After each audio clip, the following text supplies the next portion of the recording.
Hello दोस्तों, कैसे हो आप सभी। आशा करता हूँ अच्छे होंगे और घर पर पढ़ाई का आनंद ले रहे होंगे। पढ़ाई का भी ले रहे होंगे, छुट्टियों का भी ले रहे होंगे। आनंद सभी का लेना चाहिए। वैसे आज हम चर्चा करेंगे प्रश्नावली 1.3। 1.3 के अंदर कुछ परिमेय संख्याएं, परिमेय संख्याओं के बारे में हम विस्तार से चर्चा करेंगे। तो सबसे पहले हम देखते हैं परिमेय संख्या क्या होती है, परिमेय संख्या क्या होती है। इनको समझ लेते हैं, तभी हम क्वेश्चन को अच्छे से सॉल्व कर पाएंगे। तो सबसे पहले देखिए, बोर्ड पर ध्यान दो सभी कि परिमेय संख्या क्या होती है। वैसे तो मैंने आपको फर्स्ट क्लास के अंदर परिमेय संख्या और अपरिमेय संख्या की डेफिनेशन बताई थी। क्या परिमेय संख्याएं होती है, क्या अपरिमेय संख्याएं होती है। तो ध्यान दीजिए, जिसने भी नहीं देखी है वो अभी ध्यान दो कि परिमेय संख्या क्या होती है। वे संख्याएं जिन्हें P/Q के रूप में हम लिख सकते हैं, लिख सकते हैं वो तो क्या होती है, परिमेय संख्या होती है। और इसके अंदर क्या होता है, Q का मान होना चाहिए नॉट इक्वल टू 0 और P और Q क्या होते हैं, पूर्णांक होते हैं। ध्यान से सुनना मेरी बातों को। P/Q के रूप में होनी चाहिए, पहली बात। दूसरी, Q का मान नॉट इक्वल टू 0, यानी कि इसका अर्थ क्या होता है कि Q का मान 0 नहीं होना चाहिए। ये Q कभी भी 0 नहीं होना चाहिए। अगर Q का मान 0 हो जाएगा तो परिमेय संख्या नहीं होगी। और P और Q क्या होना चाहिए, पूर्णांक। ये कंडीशन है, ये कंडीशन होगी तभी वे परिमेय संख्या होगी। P और Q क्या होने चाहिए, पूर्णांक होने चाहिए। यानी कि P और Q क्या होने चाहिए, पूर्णांक, यानी पूर्णांक। पूर्णांक मैंने आपको बताया था, वह संख्याएं जो माइनस अनंत से प्लस अनंत के बीच में हो वो पूर्णांक होती हैं। अब कुछ उदाहरण ले लेते हैं परिमेय संख्याओं में आपको समझने के लिए। जैसे मैंने लिखा 2/1, ये परिमेय संख्या है। मैंने लिखा 8/3, ये भी एक परिमेय संख्या है। अगर माइनस में भी संख्या दे रखी हो 9/4, ये भी परिमेय संख्या है। यदि दे रखा हो 0.333, क्या ये परिमेय संख्या है? हाँ, यह भी परिमेय संख्या है। कैसे? आप पूछोगे सर कैसे, ये तो P/Q के रूप में नहीं है, फिर ये परिमेय संख्या कैसे हुई? जी हाँ, ये P/Q के रूप में नहीं है, लेकिन इसे P/Q के रूप में लिख सकते हैं। इस बार का मतलब है कि जितनी 3 लिखा हुआ है इसको रोकने के लिए बार लगाया जाता है, और बार को हटाओगे तो नीचे 9 लग जाएगा। ये है विस्तार की प्रक्रिया है, 9th क्लास में आपने देखी होगी। इसको ऐसा लिखा जा सकता है, यानी P/Q रूप में लिखा जा सकता है। अभी आपको इतना ही ध्यान रखना है, 0.333 यानी कि ये संख्या रिपीट हो रही है। ऐसे रिपीटेड संख्या को हम P/Q के रूप में लिख सकते हैं, इसीलिए ये क्या होती है, परिमेय संख्या होती है। अगर ऐसी कुछ भी संख्या दे रखे 3, 34, यानी कि इसमें 34 रिपीट हो रहा है, तो इसको भी हम P/Q के रूप में लिख सकते हैं, इसलिए ये क्या होगी, एक परिमेय संख्या होगी। अब देखो अपरिमेय संख्या, परिमेय संख्या आपको समझ में आ गई होगी। अब ध्यान दो बोर्ड पर, अपरिमेय संख्याएं क्या होती है। अधिकतर स्टूडेंट ये मिथ पाल रखा है कि जो रूट के अंदर संख्या होगी वो अपरिमेय संख्या होगी। ये बात सरासर गलत है। देखो बोर्ड पर कैसे, जैसे मैंने आपको बताया रूट 2 क्या है, एक अपरिमेय संख्या है। ये तो अपरिमेय संख्या है। ऐसा रूट 3 अपरिमेय संख्या है। क्या रूट 4 भी अपरिमेय संख्या है? रूट 5 भी अपरिमेय संख्या है। इसमें देखो रूट 2 ये तो अपरिमेय संख्या है। क्यों है? क्यों इसका मान 1.44 ऐसे चलता जाएगा, ये संख्या रिपीट नहीं होगी, इसलिए अपरिमेय संख्या है। इसका मान भी ऐसा ही हो जाएगा 1.7 को जैसा, और संख्या रिपीट नहीं होगी, ये भी अपरिमेय संख्या है। रूट 5 भी अपरिमेय संख्या है, ऐसे भी। अब बताओ वो बोर्ड पर ध्यान दो, रूट 4 भी क्या अपरिमेय संख्या है? रूट के अंदर है, अपरिमेय संख्या होनी चाहिए। नहीं, रूट के अंदर वाली सारी की सारी संख्याएं अपरिमेय संख्या नहीं होती। रूट 4 का मान 2 होता है, जो कि क्या है, एक परिमेय संख्या है। समझ में आया बच्चों? क्या है, एक परिमेय संख्या है। रूट 4 का मान 2 होता है, जो एक परिमेय संख्या है। यानी कि अब आपको पता चल गया होगा कि जितनी भी संख्याएं रूट के अंदर होती है वो सारी की सारी अपरिमेय संख्याएं नहीं होती हैं। उनके अंदर, रूट के अंदर कौन सी संख्या अपरिमेय संख्या होगी? 2 है, 3 है, 5 है, रूट 11 है, रूट 17 है, ये होगी, यानी कि रूट के अंदर कौन सी होनी चाहिए, अभाज्य संख्या। अभाज्य संख्या रूट के अंदर होगी तो वो क्या होगी, अपरिमेय संख्या होगी। और ऐसी संख्या में भी क्या परिमेय संख्या हो सकती है क्या, ऐसे चलते जाएगी, क्या ये भी परिमेय संख्या है या अपरिमेय संख्या है। तो हमने यहां देखा था परिमेय संख्या थी, लेकिन ये संख्या परिमेय नहीं अपरिमेय होगी। यहाँ पे और यहाँ पे क्या डिफरेंट है, इधर देखो, यहाँ पे मैंने कहा रिपीट होनी चाहिए, यहाँ पे रिपीट हो रही है। इधर भी देखो 34 34 ये 34 ऐसे चलता जाएगा, यानी रिपीट हो रहा है। यहाँ पे रिपीट नहीं हो रहा है, 4 3 2 1 4 5 7 2 1 5 ऐसे चलता जाएगा, यानी संख्या रिपीट नहीं होती है, तो क्या होगी, अपरिमेय संख्याएं होगी। आशा करता हूँ आपको समझ में आया होगा। यहाँ तक इसको नोट करो या स्क्रीनशॉट लो, फिर आगे हम देखते हैं, अपने क्वेश्चन की तरफ चलते हैं। हाँ, तो बोर्ड पर ध्यान दो, बोर्ड पर लिखी हुई प्रमेय 1.3। वैसे प्रमेय 1.3 आपके एग्जाम के दृष्टिकोण से इतनी इंपॉर्टेंट नहीं है, लेकिन फिर भी अपने ये क्वेश्चन के अंदर काम आएगी, इसलिए इस प्रमेय को समझना जरूरी है। एग्जाम के दृष्टिकोण से नहीं, इसीलिए मैं आपको पूरी नहीं करवाऊंगा सिद्ध करके, लेकिन ये प्रमेय क्या होती है ये आपको समझना जरूरी है। इसके अंदर क्या लिखा है, पी एक अभाज्य संख्या है। पी हमें दे रखा है कि पी एक अभाज्य संख्या है, यानी कि अभाज्य जिसमें स्वयं का भाग जाता हो और एक का भाग जाता हो। यदि पी ए स्क्वायर को विभाजित करती है तो ए को भी विभाजित करेगी, जहां ए क्या है, ए तो है धनात्मक पूर्णांक। पी ए स्क्वायर को विभाजित करती है, इसका मतलब ए को भी विभाजित करती है, और ए एक धनात्मक पूर्णांक है। तो अब समझिए ये प्रमेय हमें क्या कहना चाहती है। ए स्क्वायर के अंदर हम पी का भाग देंगे, यानी पी को अभाज्य संख्या वो एक ए स्क्वायर को विभाजित करेगी, इसका मतलब यह है कि पी ए को भी विभाजित करेगी, यानी पी का भाग यदि ए स्क्वायर में पूरा पूरा जाता है तो पी का भाग ए के अंदर भी पूरा पूरा जाएगा। जैसे मान लो मैंने मान रखा ए का मान भी 5 है और पी का मान भी 5 है, तो इसका इसके अंदर भाग पूरा पूरा जाएगा। ए का मान 5 है तो ए स्क्वायर कितना होगा 25, और नीचे ये 5 की अभाज्य संख्या, इसका भाग इसके अंदर देंगे तो जाएगा 5 बार, यानी कि ये पी का भाग हमने ए स्क्वायर के अंदर दिया, 5 का स्क्वायर 25, तो 5 का भाग इसके अंदर कितनी बार जाएगा 5 बार। तो यहाँ पे ए है, यानी 5 का भाग 5 में भी जाएगा। एक उदाहरण और ले लेता हूं, जैसे मैंने पी क्या अभाज्य संख्या है, यानी अभाज्य संख्या मैंने 2 रख ली, और ए का मान मैंने मान लिया 4, तो ए स्क्वायर कितना होगा 16, नीचे 2 है ये पी का मान देखो 16 के अंदर जा रहा है, क्या 2 का भाग 16 के अंदर जा रहा है 8 बार, तो 2 का भाग 4 के अंदर भी जाएगा। ये 16 कहां से आया, ये 4 का होल स्क्वायर है, ऐसे 4 का होल स्क्वायर अपॉन 2, यानी 2 का भाग इस 4 के होल स्क्वायर के अंदर जाएगा, तो इसका मतलब है 2 का भाग इस 4 के अंदर भी जाएगा। इसी तरह 5 का मान यहाँ पे 5 के स्क्वायर के अंदर जाएगा, तो 5 का भाग इस 5 के स्क्वायर के अंदर जाएगा, तो 5 का भाग इस 5 के अंदर भी पूरा पूरा जाएगा। यही ये प्रमेय है। समझ में आया कुछ, एक बार फिर देख लो, यानी ऐसा है जैसे मैंने यहाँ पे रखा 3 और यहाँ पे रखा मैंने 9 का स्क्वायर, यदि इस 3 का भाग इस 9 के स्क्वायर के अंदर जाएगा तो इस 3 का भाग इस 9 के अंदर भी पूरा पूरा जाएगा। ऐसा है ये प्रमेय, ये बोल रही है 3 का भाग इस ए स्क्वायर यानी 9 स्क्वायर के अंदर जाएगा, तो 3 का भाग 9 के अंदर भी पूरा पूरा जाएगा। ये एक प्रमेय है, ये बोलना चाह रही है। ध्यान है, नोट करो इसे, फिर हम अपने क्वेश्चन की तरफ चलते हैं। हाँ, तो सभी बच्चे बोर्ड पर ध्यान दें, हम करेंगे प्रमेय 1.4। प्रमेय 1.4 क्या बोल रही है कि रूट 2 एक अपरिमेय संख्या है। अपरिमेय संख्या मैंने आपको बताई थी, अपरिमेय संख्या क्या क्या होती है, हमें सिद्ध करना है कि रूट 2 एक अपरिमेय संख्या है। ये प्रश्न बहुत ही इंपॉर्टेंट क्वेश्चन है और लोकप्रिय क्वेश्चन है, इसीलिए मैं प्रमेय 1.4 आपको करवा रहा हूँ। प्रश्नावली 1.3 करवाने से पहले मैं 1.4 प्रमेय आपको करवा रहा हूँ।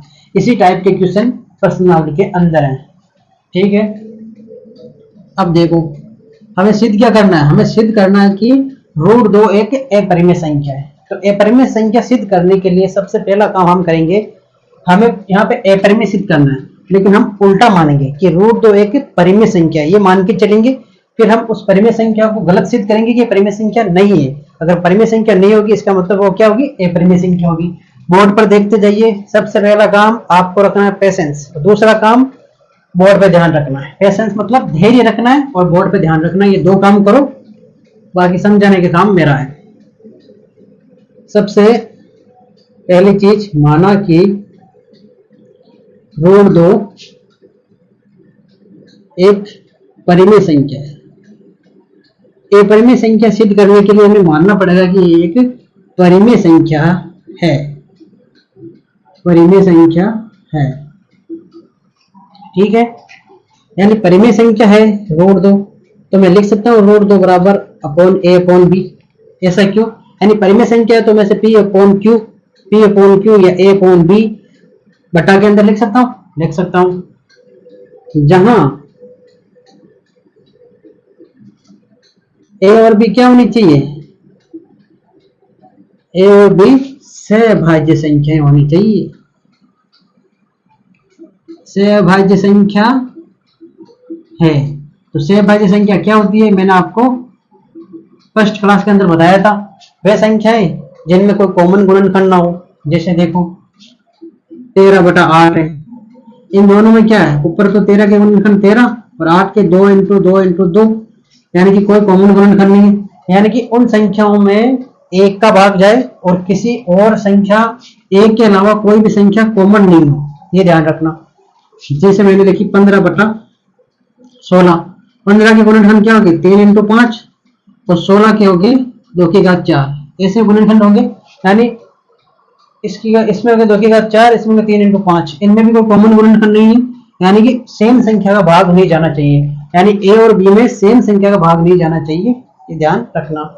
अब देखो, अब क्या करेंगे हम, वर्ग करने पर पूरे प्रोसेस को ध्यान से समझना, अपने आप आपको समझ में आ जाएगा। ऐसे इस टाइप के हम 4 से 5 क्वेश्चन करेंगे, सब आपके दिमाग में सेट हो जाएंगे, बस आप बोर्ड पर ध्यान रखना। हमने क्या किया, दोनों तरफ वर्ग करने पर, मैं इधर लिख देता हूं, दोनों तरफ वर्ग करने पर, दोनों तरफ कोष्टक के अंदर लिख दिया मैंने। √2 का होल स्क्वायर क्या होगा, 2 होगा, बराबर इसको खोलेंगे तो a का स्क्वायर अपॉन b का स्क्वायर। अब देखो b को मैं इधर ले जाऊंगा, b square upon a square upon 2 कर सकता हूं मैं। b को बराबर के इस तरफ ले जाऊंगा तो इस इंटू के अंदर हो जाएगा, 2 को इस तरफ ले जाऊंगा तो 2 इसके नीचे चला जाएगा। इधर देखो आप ऐसा क्यों कर सकते हैं, 2 बराबर a square upon b square. इस b को मैं इधर लेके आता हूँ, ये इधर भाग के अंदर इधर आएगा तो गुणा के अंदर हो जाएगा 2b square upon a square. ऐसा हो सकता है, ध्यान से देखना। फिर देखो 2 इंटू बी स्क्वायर, इन दोनों के बीच इंटू है, तो जैसे 2 उस तरफ जाएगा, b को इस तरफ अकेला छोड़ दो, ये इंटू के अंदर है, उस तरफ जाएगा तो भाग के अंदर हो जाएगा a स्क्वायर अपॉन 2 आएगा, है ना। ये लिखा हुआ यहाँ पे, मैंने क्या किया, बी स्क्वायर को इस तरफ लेके आया और 2 को इसके नीचे ले गया। अब ये हमें प्राप्त होती है समीकरण नंबर 1। इसका अर्थ क्या हुआ कि 2 का भाग ए स्क्वायर के अंदर जा रहा है, यानी कि ए स्क्वायर 2 से विभाजित है। क्या है, 2 से विभाजित है, तो ए से भी होगी, ए भी 2 से विभाजित होगा।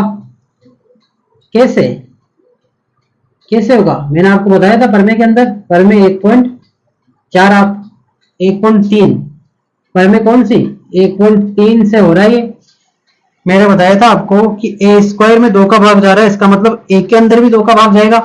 विभाजित का मतलब यही है कि वो 2 से भाज्य है। अभी मैंने बताया था आपको कि ए स्क्वायर के अंदर बी का भाग जाएगा तो ए के अंदर भी बी का भाग जाएगा, तो यही सीन है। इसीलिए मैंने आपको पहले समझाया था, ए स्क्वायर के अंदर 2 का भाग जाएगा तो ए के अंदर भी 2 का भाग जाएगा। नोट करो इसे, फिर देखते हैं आगे। बोर्ड पर ध्यान दो, ए स्क्वायर का भाग 2 के अंदर जाएगा तो ए के अंदर भी 2 का भाग जाएगा, तो मैं लिखता हूं ए के अंदर भी 2 का भाग जाएगा। जैसे ही एक कोई संख्या है उसके अंदर हम 2 का भाग देंगे तो कोई ना कोई तो संख्या प्राप्त होगी। माना कि वो संख्या क्या है, सी है। तो इधर देखो बोर्ड पर ध्यान दो, तो ए बराबर क्या हो जाएगा, ये 2 है, इस तरफ जाएगा तो सी से मल्टीप्लाई हो जाएगा। तो ए का मान क्या प्राप्त होगा, ए बराबर 2c। अब ए का मान समीकरण 1 में रखने पर अब हम क्या करेंगे, जो भी हमारे पास ए का मान आया उसे हम समीकरण 1 में रखने पर, समीकरण 1 ये रही, बी का स्क्वायर और इस तरफ क्या दे जाएगा, ए का स्क्वायर। ए की जगह क्या मान रखना है, 2c। ए की जगह मान रखना है 2c का होल स्क्वायर अपॉन नीचे क्या है 2, तो ये लो 2। अब इधर देखो बी का स्क्वायर बराबर 2 का स्क्वायर कितना होता है 4c स्क्वायर और नीचे 2 का भाग 4 के अंदर कितनी बार जाएगा 2 बार और c स्क्वायर। अब देखो ये 2 है, इस गुणा के अंदर है, इस तरफ भेजेंगे तो भाग के अंदर हो जाएगा, बी स्क्वायर अपॉन 2 बराबर c स्क्वायर। ठीक है, यहां तक बी स्क्वायर में 2 का भाग चला गया, तो इसका मतलब क्या है, बी स्क्वायर 2 से विभाजित है, यानी कि बी स्क्वायर में 2 का भाग जाता है, तो बी भी 2 से विभाजित है। समझ में आया, बी स्क्वायर के अंदर 2 का भाग जाएगा तो बी के अंदर भी 2 का भाग जाएगा। नोट करो इसे, फिर आगे लिखता हूं मैं। इस क्वेश्चन को मैं इसी बोर्ड पर करने का ट्राई करता हूं ताकि लास्ट में समझाने में आसानी रहेगी। देखता हूं यहाँ पे आ जाएगा क्या। अब देखो यहाँ पे पहले ए स्क्वायर के अंदर 2 का भाग गया था, यानी ए के अंदर भी गया, वही चीज यहाँ पे बी स्क्वायर के अंदर 2 का भाग जा रहा है, यानी बी के अंदर भी 2 का भाग जाएगा। ये हम कहां से लिख रहे हैं, प्रमेय 1.3 से। अब इधर दो अतः ए और बी दोनों 2 से भाज्य हैं, दोनों 2 से भाज्य हैं। 2 का भाग ए के अंदर भी जा रहा है, कहां पे, ये रहा, 2 का भाग ए के अंदर भी जा रहा है और 2 का भाग बी के अंदर भी जा रहा है, यानी बी का 2 का भाग बी स्क्वायर के अंदर जाएगा तो बी के अंदर भी जाएगा। तो दोनों ए और बी दोनों 2 से भाज्य हैं। बट हमने क्या कल्पना की थी, परंतु हमने कल्पना की थी, क्या की थी ए और बी, ए व बी दोनों क्या है, दोनों सहभाज्य संख्या है, सहभाज्य संख्या है। ये बातें लिखने की आवश्यकता है, इसीलिए मैं लिख रहा हूं। हमने क्या किया, ए और बी दोनों 2 से भाज्य, ये बात है। दूसरी बात, परंतु हमने कल्पना की थी कि ए और बी दोनों क्या सहभाज्य संख्या है। कहां कल्पना की थी, ये रही, ए और बी दोनों क्या होनी चाहिए, सहभाज्य संख्या, हमने कल्पना की थी। बट सहभाज्य संख्या क्या होती है कि उनमें किसी भी कॉमन चीज का भाग नहीं जाना चाहिए। बट ए के अंदर भी 2 का भाग जा रहा है और बी के अंदर भी 2 का भाग जा रहा है, इसका मतलब ये दोनों क्या सहभाज्य संख्या नहीं है, हमारी कल्पना गलत हो गई। अतः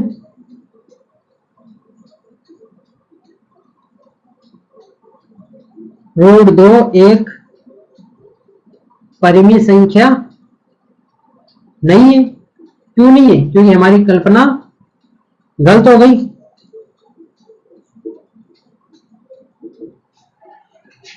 परिमेय संख्या क्यों नहीं है, हमने यहाँ पे माना परिमेय संख्या है। परिमेय संख्या कब होगी, जब ए और बी सहभाज्य संख्या होगी। बट दोनों सहभाज्य संख्या नहीं है। हमारी कल्पना थी कि ए और बी सहभाज्य संख्या है, बट एक बी के अंदर भी 2 का भाग जा रहा है और ए के अंदर भी 2 का भाग जा रहा है। इसका मतलब क्या, ये सहभाज्य संख्या नहीं है। अगर सहभाज्य संख्या नहीं है तो क्या होगी, √2 एक परिमेय संख्या नहीं होगी।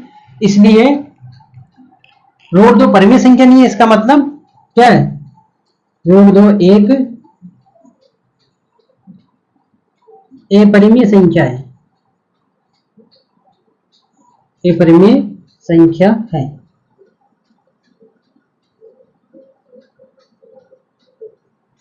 अब इधर बोर्ड पे ध्यान दो,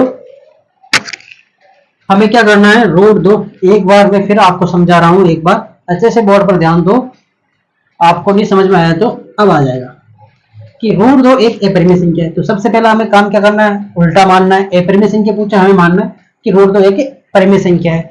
तो परिमेय संख्या तो हमें पी अपॉन क्यू के रूप में लिख सकते हैं, तो मैंने ए अपॉन बी रख दिया। और जहां ए और बी क्या सहभाज्य संख्या होनी चाहिए, मतलब उनमें कॉमन गुणनखंड नहीं होना चाहिए या कॉमन संख्या का भाग नहीं जाना चाहिए। ठीक है यहाँ तक। फिर मैंने क्या, वर्ग करने पर, इसका वर्ग करने पर 2 आया और इसका करने पर ए स्क्वायर बी स्क्वायर, बी को मैं इस तरफ ले गया, 2 को इस तरफ लेके आया। यानी कि यहाँ पे क्या है, ए स्क्वायर के अंदर 2 का भाग जा रहा है। अब अगर ए स्क्वायर के अंदर 2 का भाग जाएगा तो एक के अंदर भी 2 का भाग जाएगा। ठीक है, अब एक के अंदर 2 का भाग देंगे, यानी कि कोई ए संख्या है, इसके अंदर हम 2 का भाग देंगे तो कोई ना कोई तो संख्या आएगी, कोई ना कोई तो संख्या आएगी। मान लिया मैंने कि वो संख्या सी है। क्या है, वो संख्या सी है। अब मैं इस 2 को इस तरफ लेके गया तो ये सी से मल्टीप्लाई हो गया, तो ए का मान क्या, 2c प्राप्त हुआ। तो ए का मान मैंने समीकरण 1 के अंदर रख दिया। जैसे मैंने समीकरण 1 के अंदर रखा, मुझे मान प्राप्त हुआ बी स्क्वायर अपॉन 2 बराबर सी स्क्वायर, यानी कि 2 का भाग बी स्क्वायर के अंदर जाएगा। अगर 2 का भाग बी स्क्वायर के अंदर जाएगा तो बी के अंदर भी जाएगा। कैसे, परिमेय 1.3 मैंने आपको समझाई थी उसी से। तब अब पता है जब दोनों संख्याएं से भाज्य होगी तो इनके अंदर सेम संख्या का भाग नहीं जाएगा, ये होता है। बट हमारे ए के अंदर भी 2 का भाग जा रहा है और बी के अंदर भी 2 का भाग जा रहा है, यानी क्या है, ए और बी दोनों भाज्य संख्या है, 2 से भाज्य है। लेकिन हमने क्या माना था, सहभाज्य संख्या है कि उनके अंदर कोई भी सेम संख्या का भाग नहीं जाएगा, लेकिन 2 का भाग जा रहा है। इसलिए क्या है, हमने तो कल्पना की थी कि सहभाज्य संख्या है, लेकिन ये सहभाज्य संख्या नहीं है। क्यों, क्योंकि इनके अंदर 2 का भाग जा रहा है। अब ये सहभाज्य संख्या नहीं है, इसका मतलब रूट 2 क्या है, हमने परिमेय संख्या मानी थी, ये परिमेय संख्या भी नहीं है, क्यों हमने गलत मान लिया, ये परिमेय संख्या नहीं है। अगर रूट 2 परिमेय संख्या नहीं है, इसका मतलब क्या है, रूट 2 एक अपरिमेय संख्या है। ज्यादा लोड नहीं लेने का, अगर समझ में नहीं आएगा तो हम इस टाइप के और क्वेश्चन करेंगे, आपको आसानी से समझ में आ जाएगा। बोर्ड पर ध्यान दो सभी। प्रश्नावली 1.3 का क्वेश्चन नंबर 1। अब हम क्वेश्चन नंबर 1 पर चर्चा करेंगे। क्वेश्चन नंबर 1 क्या दे रखा है, रूट 5 एक अपरिमेय संख्या। सेम वैसा का वैसा क्वेश्चन है जैसे हमने पिछला क्वेश्चन किया था। तो सबसे पहला काम हम क्या करते हैं, माना कि सिद्ध क्या करना है, अपरिमेय संख्या, तो हम क्या मानेंगे, उल्टा मानेंगे। माना कि रूट 5 एक परिमेय संख्या है। जब अपरिमेय पूछा जाए तो हमें मानना है कि परिमेय संख्या है, परिमेय संख्या है। सबसे पहला काम यही है हमारा। यदि ये परिमेय संख्या है तो हम क्या लिख सकते हैं, रूट 5 अपॉन ए अपॉन बी लिख सकते हैं। क्यों लिख सकते हैं, क्योंकि परिमेय संख्या पी अपॉन क्यू के रूप में होती है, इसलिए जहां बी का मान नॉट इक्वल टू 0, हमें पता है परिमेय संख्या में नीचे वाला मान 0 नहीं होना चाहिए। ठीक है, और ए और बी क्या है, सहभाज्य संख्या। सहभाज्य संख्या आपको समझ में आ गया होगा, जिसके अंतर्गत कॉमन गुणनखंड नहीं हो, कॉमन गुणनखंड नहीं हो, यानी कि सेम संख्या का भाग नहीं जाना चाहिए। ठीक है, यहां तक। अगला प्रोसेस क्या है, दोनों तरफ वर्ग करने पर, ध्यान से समझना इसे, और सभी का ध्यान बोर्ड की तरफ होना चाहिए। ये क्वेश्चन थोड़े थ्योरी के टाइप के हैं, इसलिए मैं ज्यादा थ्योरी लिखने का काम है, बस आपको समझते जाना है, अपने आप आपको ये क्वेश्चन दिमाग में आ जाएंगे। वर्ग करेंगे दोनों तरफ, तो रूट 5 का स्क्वायर ए अपॉन बी का स्क्वायर। रूट 5 का स्क्वायर कितना होता है, 5, ए का स्क्वायर ए और बी का बी। पिछले वाले क्वेश्चन में जो काम किया वो ये करना है। बी इस तरफ आएगा तो क्या हो जाएगा, बी स्क्वायर ए स्क्वायर अपॉन 5 जाएगा नीचे। अब देखो ए स्क्वायर के अंदर 5 का भाग जा रहा है, तो क्या करूंगा मैं, ए स्क्वायर 5 से विभाजित है या भाज्य है, तो ए भी 5 से क्या होगा, भाज्य होगा। कैसे, पर में 1.3 से आ रहा है ये कि ए स्क्वायर का भाग, ए स्क्वायर में 5 का भाग जा रहा है तो ए में भी 5 का भाग जाएगा। यानी मैं जैसे ही ए के अंदर 5 का भाग दूंगा तो कोई संख्या प्राप्त होगी मुझे, माना कि वो संख्या क्या है, सी है। और ऐसा ही तो है कि ए कोई मान है, इसके अंदर हम 5 का भाग देंगे तो कोई ना कोई तो संख्या प्राप्त होगी, माना वो संख्या क्या है, सी। ये मैंने क्या कहा, माना है। अब देखो आगे, ए का मान प्राप्त करने के लिए ये यहाँ पे भाग के अंदर है, बराबर के उस तरफ जाएगा तो गुणा में हो जाएगा, ए बराबर 5c। ए का मान समीकरण 1, इसे मैं समीकरण 1 डाल देता हूं, ये समीकरण 1 है। ए का मान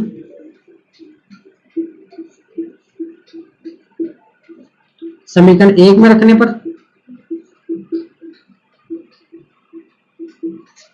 क्या करेंगे हम, समीकरण 1 में रखने पर, समीकरण 1 में रखने पर, ठीक है यहां तक।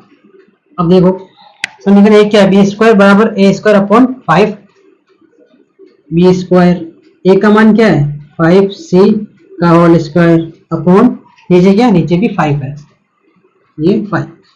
बी का स्क्वायर क्या होगा, बी स्क्वायर, 5c का स्क्वायर क्या होगा, 5 का स्क्वायर 25, c का स्क्वायर c, नीचे है 5। अब 5 का भाग 25 में कितनी बार जाएगा, 5 का भाग 25 में कितनी बार जाएगा, 5 बार। आगे क्या है, सी स्क्वायर। अब देखो 5 इस तरफ गुणा के अंदर है, इस तरफ आएगा तो भाग में आ जाएगा, बी स्क्वायर अपॉन 5 बराबर सी स्क्वायर।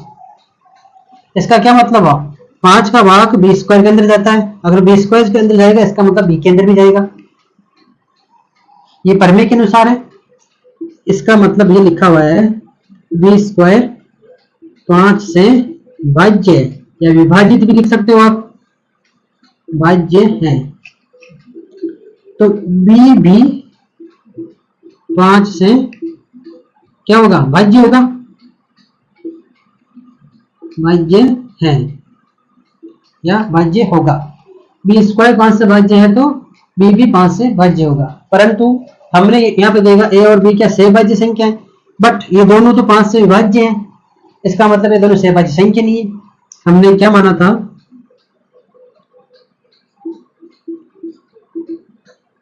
अतः ए और बी दोनों 5 से क्या है, भाज्य है, दोनों 5 से भाज्य हैं, परंतु हमने कल्पना की थी, हमने क्या की थी, कल्पना की थी कि